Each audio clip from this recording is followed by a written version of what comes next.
who participated in that terrible institution. And now tonight, that same argument is being pushed by the President of the United States. Donald Trump says that one of the reasons for his crackdown on Smithsonian museums is, quote, everything discussed is how bad slavery was. What we try to do on this program is create a platform for discussion and debate that reflects the very real differences that exist in this country. Okay, in this clip, we're going to watch Abby Phillip is about to cope hard. This is CNN, I guess, trying to fix what they did. You know, we're talking about, oh my God, you know, listen, I have issues with the Trump administration on other things, but guys, he said that we only discuss how bad slavery was, meaning that they don't, like, that could be looked at so many different ways. Maybe he also means, like, you know, we don't even look at the fact that a lot of black people who came out of that actually, you know, started making something of themselves. We talk about Booker T. Washington, right? We don't even focus on Booker T. Washington in schools. So, you know, like we can't do the pick apart of words, okay? And this is like a half story. What they're gonna do is they're gonna switch this to Smithsonian to probably make everything like a, you know, pro-Israel type of stuff, but nobody's ever going to talk about that part. So CNN, you know, like I had reported on, they tried to fix everything. CNN had Jillian Michaels on, who was going back and forth about this discussion, and now this is the code, but we're going to skip to the panel. I'm not even about to go there with Abby Phillip.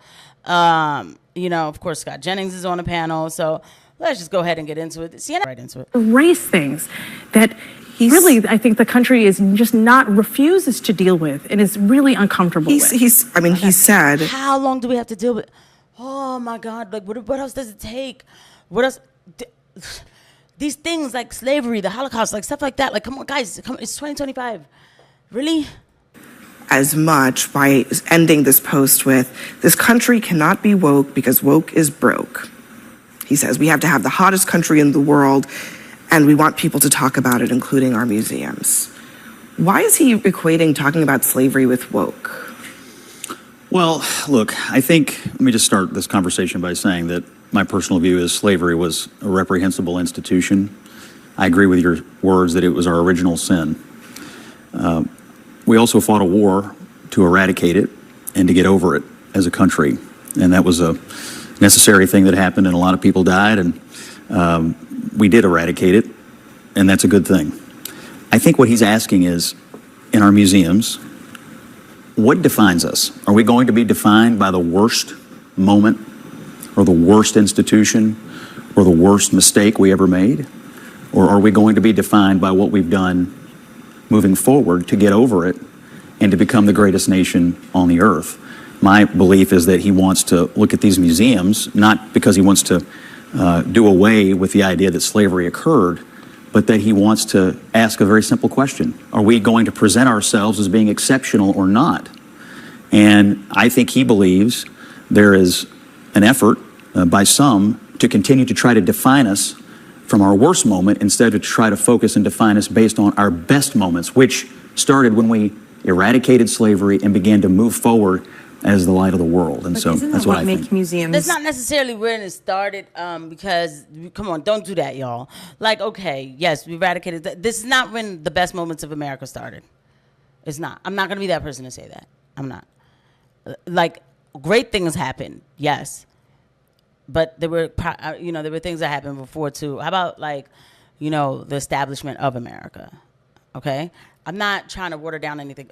Frankly, I'm not trying to water down everything because of the fact that, like, we do this with the Holocaust here, and we have to always remember that. So that's the only reason why sometimes I stop myself from going too hard about telling people, like, just forget about it, because we don't do that with other institutions, or memories, whatever. And that didn't even happen here. So I don't know, but so I check myself a little bit.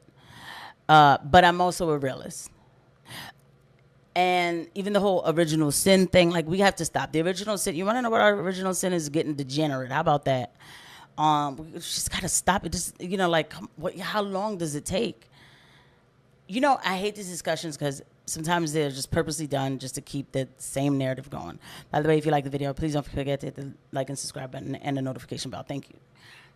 That's what makes us an exceptional nation, is because they tell the history and the story of our country, and therefore, these horrible, horrific moments in our history. The original sin, as Abby talked about, when it comes to slavery, has we of course did eradicate it, but look where we've come today. And I think those museums, like to your point, make America exceptional. And in museums all around the world that document atrocities, whether it be, from Nazi Germany to eradicating slavery here in the United States, you have to learn the lessons of the past. And to deny it is to defend it. I don't think he's denying it. And Bachi may want to comment on this as well. But I think what he wants to ask is a simple question. As we present our history, are we spending most of our time focused on something terrible? Are we going to spend more time as we enter our 250th anniversary focused on what this country has done to improve the lives of every single person who lives here? We are the light of the world for a reason, because we're an improving commodity. The question I ask when I hear you say that is, why? I mean, the idea that slavery happened, it's hard to understand what we've overcome if you don't even talk about what it was. I think that Abby, they don't talk about what it was. Come on, man. Really? They talk about what it was so much that people come in from other countries and think that is their history and they want to get the reparations too. Stop it. That kind of waters down the whole. I don't think anybody is proposing that we ignore that it happened. I think that the problem is that there are people, and Scott used the term a couple of times, and I don't think it was meant with any type of ill intent, but he said, we got over it. And I think that's the problem. I think that there are a lot of people in this country who believe that for some reason we got over it. I mean, the fact is that American chattel slavery is vastly different than what Jillian Michaels and others talk about when they talk about slavery around the world. I mean, the chattel slavery system that we had was extremely transactional. It was actually codified in law, and it was based upon the color and race, as you so eloquently pointed out in your opening. And so not only when you think about that portion of where we are, 26 of our first 30 Supreme Court justices own slaves. The people who are on our money every single day own slaves.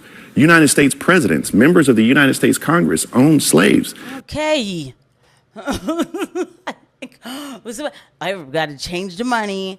We have to. What do you want? Should we get a flux capacitor into the DeLorean and go back in time to do what? What are you saying? It is frustrating. And let me tell you something. There's a reason why they want black people to hold on to this history. I can't talk about it on this channel, but let me tell you something. Like, bro. He's talking about 36 of this they own slaves. The Supreme Court, they're dead. What am I supposed to do? What am I supposed to do? Oh, the money. The people on the money own slaves. So we're gonna put Harriet Tubman on a $20 bill. Please don't do that.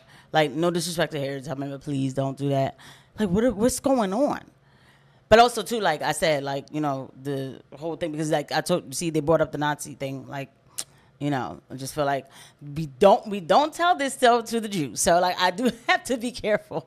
Lehman Brothers, we're not far from Wall Street, own slaves. Brooks Brothers suits that we wear own slaves. So not only are we talking, and cotton was picked by, and this is the other thing I say too, because people will say to me, "Oh, you're Christian, and that was given to black people through slavery, and how you're going to be Christian and blah blah blah, slavery." I'm like, you wear cotton T-shirts, don't you? Right?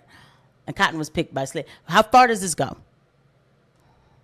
About the epicenter and foundation of where our country was built, we have to acknowledge that. But even more importantly, and this is where I believe that Scott and I can find agreement on this issue. Breon and Megan Walker, two of my best friends in the world, their dad was the first African-American SGA president at the University of South Carolina, right? He was an exec at IBM, but he was one of the first. Right? We're still talking about first that emerged and stood on those shoulders. I tell the story often about my mom and dad. My mom helped desegregate high schools. In Hamilton High School in Memphis, Tennessee, my dad shot in the Orangeburg Massacre. This is a part of my story. This isn't some faint, distant history. Yeah. And so the reason I bring that up is because I think that American exceptionalism talks about the fact that Black folk enslaved folk help build this country for what it is. Mm-hmm. They built Washington, D.C., mm-hmm. but all of us are around this table. Abby, myself, all of us, not just Abby and myself, all of us are around this table because of the sacrifices and the blood and the sweat and the tears these people poured in. I also come back to why the focus so much on slavery when it comes to rewriting history. There's a lot of history that it's in these museums, but he's focused on one thing, and that is that there's too much slavery being mentioned in the United States of America. That's not what he said. So anyway, he said that, it's like we just can't get past it. And it's not about getting past it to never talk about it. It's about like also, like, hey, look how far we've come, that kind of thing. And thank God, it's not like back in the day. Listen, I don't know how that kind of lifestyle was. I don't. And like, hey guys, why don't we take this energy to make better of ourselves kind of thing. It's never talked about in that way. You have to always hold on to it. Yes, guess what? You're going to keep talking about first. The kids today, they're not doing good in school. You think they give a damn about what's in the Smithsonian when black folk are killing each other in the hood and the kids aren't doing good in school? These schools are a mess. This is what we're sitting here debating and talking about some gosh darn slavery that happened for how many 100 years ago? Like, when does it stop? We got problems today.